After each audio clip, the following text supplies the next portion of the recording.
Hello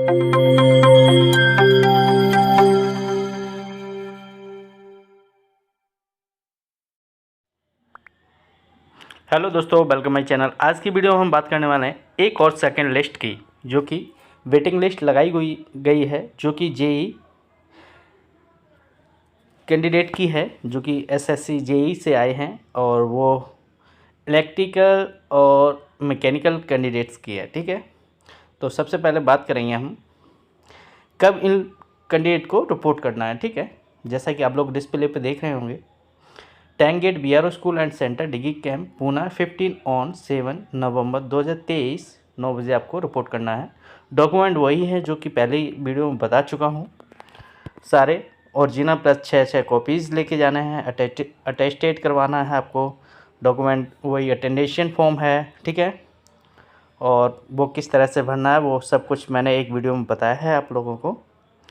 proof of residence है, education qualification है, आपका कास्ट सर्टिफिकेट है, प्रूफ ऑफ मैरिज सर्टिफिकेट है, और आपका एक्स सर्विसमैन का कोई है, अगर एज रिलैक्सेशन मिला है वो सर्टिफिकेट है, एनओसी है किसी के पास तो वो लेके जाना है। फ़ोटोग्राफ 10 रिसेंटली कलर फ़ोटो लेके जाना है, पासपोर्ट साइज।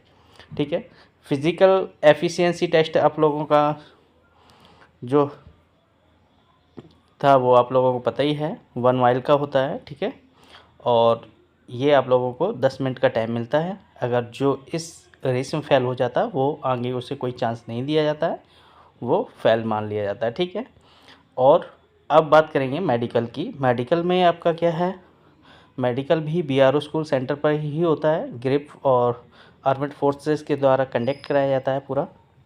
ठीक है, जिसमें आपका मेडिकल का ड्यूरेशन रहता है 1 से 2 वीक का टाइम बताया गया है। इतने टाइम तक आपका हो जाता है। ठीक है, और जो मेडिकल का स्टैंडर्ड है वो एसएससी वेबसाइट पर अपलोड किया गया है, वही है। और कुछ और डॉक्यूमेंट्स हैं जो आपको लेके जाना है। कैंडिडेट ध्यान दे लें, क्योंकि जो इम्पोर्टेंट है आपका बैंक पासबुक है, जो कि जॉइंट होना चाहिए। ठीक है, एसबीआई का होना चाहिए। प्रेफर देते हैं वो एसबीआई का। चेकबुक होना चाहिए। नेफ्ट मैंडेट फॉर्म होना चाहिए। Aadhaar card, PAN card, NPS subscriber registration form, CRSF 1.5 version होना चाहिए। ये सारे डॉक्यूमेंट आपको आपके पास होना चाहिए। ठीक है, और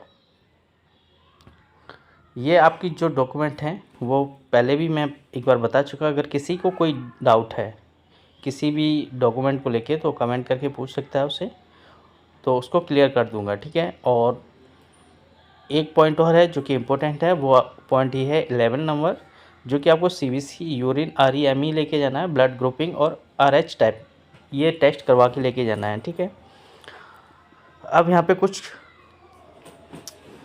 पॉइंट दिए गए जो कि काफ़ी इंपॉर्टेंट पॉइंट हैं। ये पॉइंट वो पॉइंट हैं जो मेडिकल के लिए बहुत इंपॉर्टेंट हैं, जो कि कई कैंडिडेट ऐसे पाए जाते हैं या कई कैंडिडेट ऐसे मिलते हैं जो कि नहीं जाते हैं। जैसे ईयर वैक्स के लिए बोला गया है कि आप लोग जब आएँ तो ईयर वैक्स क्लीन करवा के आएँ, जिससे आपका ईयर ड्रम होता है वो क्लियर दिखाई दे डॉक्टर को। ठीक है, जिससे वो चेक कर सके।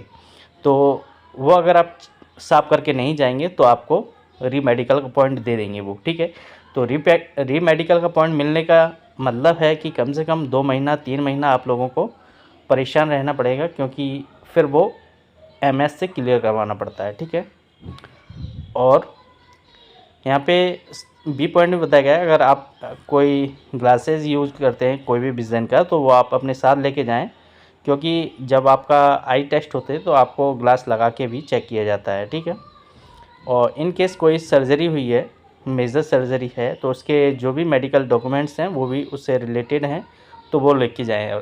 ठीक है, क्योंकि और जो सिक कैंडिडेट हैं उनको कोई फोर्स नहीं है, वो क्लीन सेव करके ना जाए तो कोई वो नहीं है।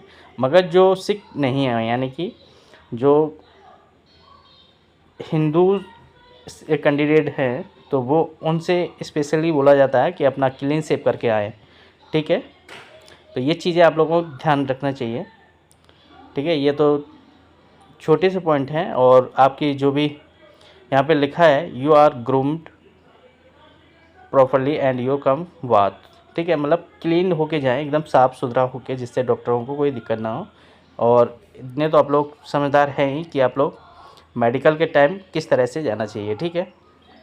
और एक पॉइंट और है जो कि नोट करके दिया गया है, इसमें बताया गया है कि किसी कैंडिडेट का या किसी भी डॉक्यूमेंट में, जैसे कि आपकी मार्कशीट है, सर्टिफिकेट है, 10th क्लास की है, 12th की है, या आधार कार्ड है, जिसमें कोई करेक्शन है, यानी कि आपके फादर्स का नाम में मिस्टेक है, आपके नाम में मिस्टेक है, मदर्स के नाम में मिस्टेक है, डेट ऑफ बर्थ में मिस्टेक है, तो ये चीज़ों को आप लोग सही करवा के लेके जाएं। अगर सही नहीं होता है तो आप एक एफिडेविट बनवा लें, फर्स्ट क्लास मजिस्ट्रेट के द्वारा बनेगा, और 100 रुपये के स्टाम्प पे बनवा के लेके जाएं, ठीक है। अगर आपके नाम में स्पेस नहीं है तो उसका भी एफिडेविट बनेगा, ठीक है, इसमें कोई डाउट नहीं है। कई कैंडिडेट क्या करते हैं, कहते हैं कि एक स्पेस ही तो नहीं है, तो जब डॉक्यूमेंट एकदम सेम नहीं है तो उसके लिए आपको एफिडेविट बनवाना ही पड़ेगा, कंपलसरी है, ठीक है। तो देखते हैं कितने कैंडिडेट को बुलाया। पहले तो सभी भाइयों को बहुत बहुत बधाई कि जिसमें उनका सेकंड लिस्ट में नाम आया है जेई के लिए, ठीक है। तो देख लेंगे टोटल कितने कैंडिडेट हैं, यहाँ पे देख लेंगे। टोटल 61 कैंडिडेट को बुलाया गया है, सेकंड लिस्ट लगी हुई है इसमें, ठीक है। और रिपोर्टिंग बता दिया है कि आप लोगों को 7 नवंबर को आपको रिपोर्टिंग है, ठीक है। और आप लोगों का होने वाला है क्या, फिज़िकल पहले होगा फिर मेडिकल होगा, ठीक है। तो पहले फिज़िकल टेस्ट होगा, फिर प्राइमरी मेडिकल एग्जामिनेशन होगा, ठीक है। और अगर आपका कोई डाउट है तो आप लोग कमेंट करके पूछ सकते हैं, ठीक है। ओके, जय हिंद भाइयों।